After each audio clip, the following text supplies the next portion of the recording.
আমরা সব সময় মনে করি মেয়ে মানুষের জীবনটা অনেক কষ্টের জীবন। একটু ভালো করে ভাবলেই কিন্তু বুঝতে পারা যায় যে ছেলে মানুষের জীবনটাও অনেক কষ্টের জীবন। আমরা মেয়ে মানুষ, আমরা তাও কয়েকদিন বাবার বাসায় এসে একটু আরাম করতে পারি, কিন্তু ছেলে মানুষরা দেখেন একদিনের জন্য আরাম নাই, তাদের একদিনের জন্য ছুটি নাই, তাই না? কর্মজীবনে ব্যস্ত থাকতে হয় তাদেরকে প্রত্যেকটা দিন। আসসালামু আলাইকুম আমার প্রিয় আপুরা, তোমরা কেমন আছো? আশা করতেছি ভালো আছো। আলহামদুলিল্লাহ, তোমাদের দোয়ায় আমিও সুস্থ এবং ভালো আছি। নাজনীন ব্লগ চ্যানেলে আরও একটা নতুন ভিডিওর সাথে তোমাদের সবাইকে স্বাগত জানাইতেছি। আশা করতেছি আজকের ভিডিওটাও তোমাদের কাছে ভীষণ ভালো লাগবে।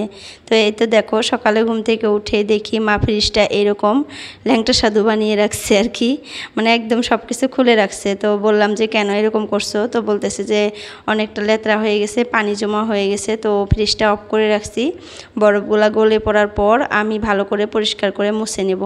দেখো কত পরিমাণে পানি জমা হয়ে গেছে। তো উপরে এতদিন মাংস ছিল ফ্রিজের ভিতরে, ডিপ ফ্রিজে, তো মাংসটা আছে। তো তারপরে ভালো করে পরিষ্কার করে মুছার জন্য মা অফ করে দিছে একটু সময়ের জন্য আর কি। তো এই যে পানিগুলা মানে বের হয়ে আসছে, এখন পরিষ্কার করে মুছে নিল। আর সব জিনিস বাইরে ধুয়ে মানে শুকাইতে দিছে আর কি, ফ্রিজের ভিতরে যেগুলো থাকে আর কি। তো আমি কিন্তু জাস্ট খালি ঘুম থেকে উঠছিলাম, উঠে যায় দেখি ওই অবস্থা। তো তারপর একটু ভিডিও করে নিলাম। তো তারপর দেখো এদিকে নিজে ফ্রেশ হয়ে বিছানাটা গুছাইতে চলে আসছি। ছেলেকে ওইদিকে পড়তে বসিয়ে দিছি, আর মেয়ে দেখো পিছন পিছন ঘুরতেছে আর খেলতেছে। আর সে সকালে উঠে এইভাবে খেলে। তো তার খাবারটাও কিন্তু আমি রেডি করে ঠান্ডা হওয়ার জন্য দিয়ে আসছি। তো খাবারটা ঠান্ডা হইতে হইতে ভাবলাম এদিকে আমি বিছানাটা পরিষ্কার করে গুছিয়ে নেই, আর আজকে বিছানা চাদরটা ভালো করে তুলে ঝেড়ে পারবো আবার। আর তোমরা হয়তো ভাববা যে কতদিন থেকে বাবার বাসায় আসছে, বিছানা চাদরটা এখনও চেঞ্জ করে নাই, লেত্রা হয় না নাকি? তো আসলে বিছানা চাদরটা ওরকম লেত্রা হয় না, কারণ আমি কিন্তু সারাদিনের মধ্যে একবারও এই রুমটাতে আসি না। এই যে সকালে উঠে বের হয়ে যাই, তারপরে ওগুলা রুমে আর কি থাকি। মা যেখানে থাকে, আব্বা যেখানে থাকে, ওইখানেই থাকি। দুপুরে যদি একটু ঘুমাই তাহলে মেয়েকে খালি ঘুম পাড়াই, তারপরে কিন্তু আমি উঠে যাই। তো যার জন্য লেত্রা হয় নাই। তারপরেও ভাবছি যে কালকা একটু পরিষ্কার করে ধুয়ে দিব, আজকে আর দিব না। আজকে মানে ইচ্ছা করতেছে না, আর মাকেও বলতে ইচ্ছা করে না যে মা ধুয়ে দাও। আমি চাদর নিয়ে ভিজিয়ে দিব আর মাকে বলবো ধুয়ে দাও, এটা ভালো লাগে না। আর অতটা নোংরা হয় নাই, তার জন্যই আর কি। তো ভাবছি যে কালকা ধুয়ে দিব। তো আজকে আবার ভালো করে ঝেড়ে টেরে পেতে নিলাম। আর মেয়েও পেশাব করে নাই, মেয়ে যদি পেশাব করতো তাহলে ধুয়ে দিতে আমি আর কি। লেত্রা না হইলেও মেয়ে যদি পেশাব করে দেয় তাহলে কিন্তু ধুইতে হবেই, কারণ একটা গন্ধ বের হয়, তাই না? তো মেয়েকে যেহেতু রাতে ঘুমাই আর কি, ঘুমানাই হাগিস পরিয়ে, আর দিনে তো ওরকম ঘুমাই না। আর যতটুকুই ঘুমায় দিনে আমার মেয়ে মাশাল্লাহ মানে পেশাব করে না, বিছানায় উঠানোর পর বাহিরে নিয়ে যাব, তারপরে পেশাব করে দিবে। এটা একটা তার হ্যাবিট হয়ে গেছে। তো যার জন্য কিন্তু আমার বিছানাটা পরিষ্কারই থাকে এখানে। আমার বাড়িতে কিন্তু ওইরকম না, তার মানে একটা রুমের মধ্যে সব কিছু হয়, যেহেতু হাজব্যান্ডের বাড়িতে আর কি যা বলতেছি। তো ওখানে কিন্তু ওই একটা রুমই আমার, তো ওই একটা রুমের মধ্যেই কিন্তু সব কিছু আর কি, খাবার দাবার, ঘুমানা, তারপরে বসে থাকার জন্য আমার ওই একটা রুমই। তো আর ওই বিছানাও একটাই, তারপরে ওই বিছানাতেই মেয়েকে ঘুম পাড়াই, ওই বিছানাতে একটু আরাম করি, রেস্ট করি। তো যার জন্য কিন্তু সবসময় এই বিছানাটাতে থাকতে হয়। লেত্রা হয়ে যায়, নোংরা হয়ে যায় খুব তাড়াতাড়ি। তো সপ্তাহে কিন্তু আমি 2বার করে ওই বাড়িতে বিছানার চাদর চেঞ্জ করি, তোমরা হয়তো দেখছো ভিডিওতে।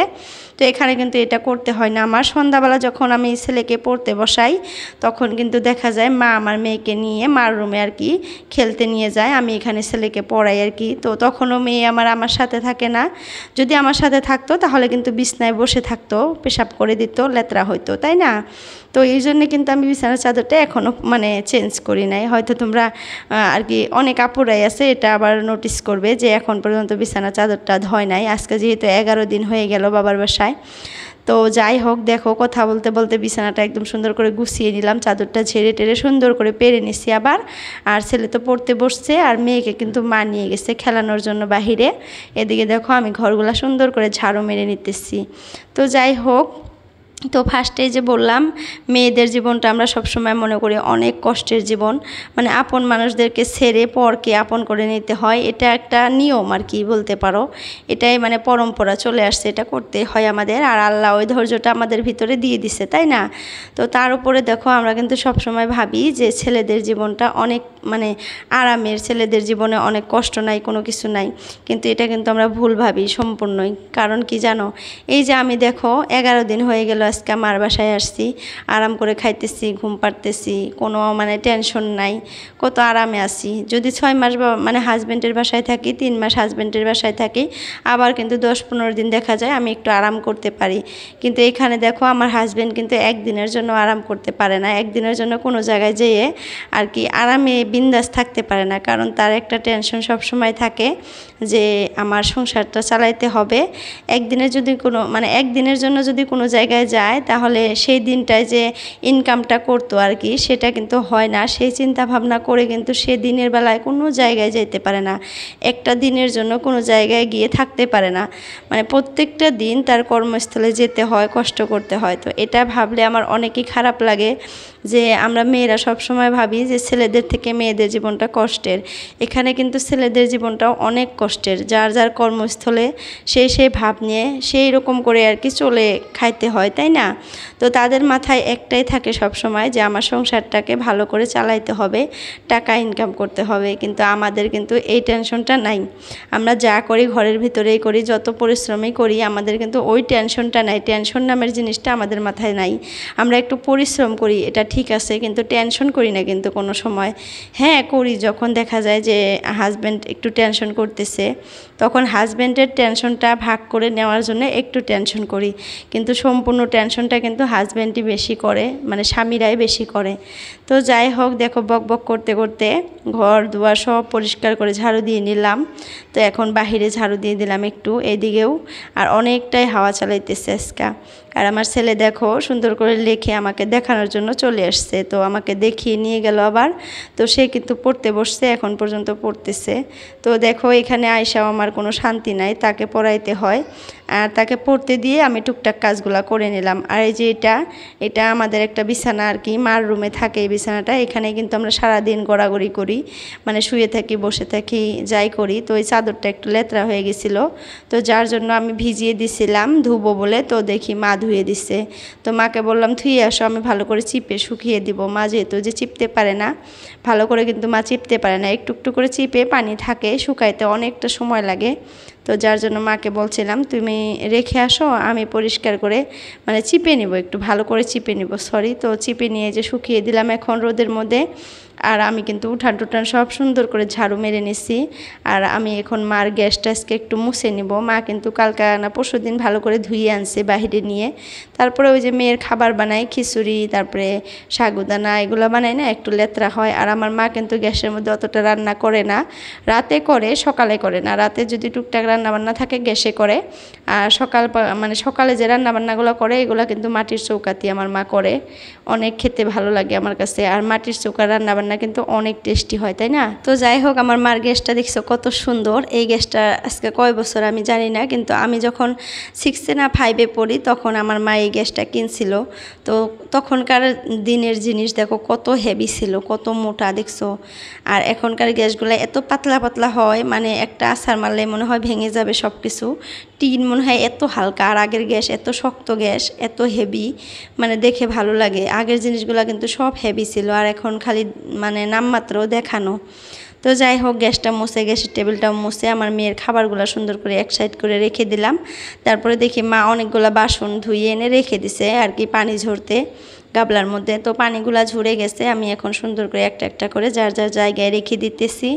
আর এইগুলা কাজ করতে আমার অনেক ভালো লাগে, মানে গুছানো কাজগুলা বলতে পারো। তো এইভাবে যদি গুছিয়ে রাখি না, কেমন জানি মনের মধ্যে আলাদা একটা শান্তি পাই, মানে ভালো লাগে।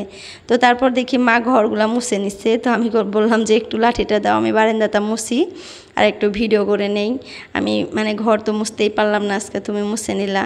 তো তারপরে এই যে দিল, আমি দেখো বারান্দাটা মুছতেছি। তো এরকমই হয়, কিছু কিছু কাজ মা করে নেয়, মার হাতে থেকে আমি নিয়ে একটু ভিডিও করে নেই আর কি, নামমাত্র দেখানোর জন্য তোমাদেরকে। কি করব বলো, আরও হয়তো 1 সপ্তাহের মতো থাকবো, তারপরে চলে যাব। তো এই 1 সপ্তাহ এইভাবেই আর কি ভিডিও দিব, এইভাবেই দেখবা তোমরা। আর হয়তো তোমাদের কাছে ভালোই লাগে, ভালোই রেসপন্স পাই আমি এই ভিডিওগুলোতেও।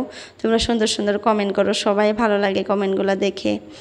আর আসল কথা কি জানো, রক্তের সম্পর্ক থেকেও যে দূরের মানুষগুলো যে এত আলাদা একটা ভালোবাসা দেয়, এটা যে এত ভালো লাগে কি বলবো।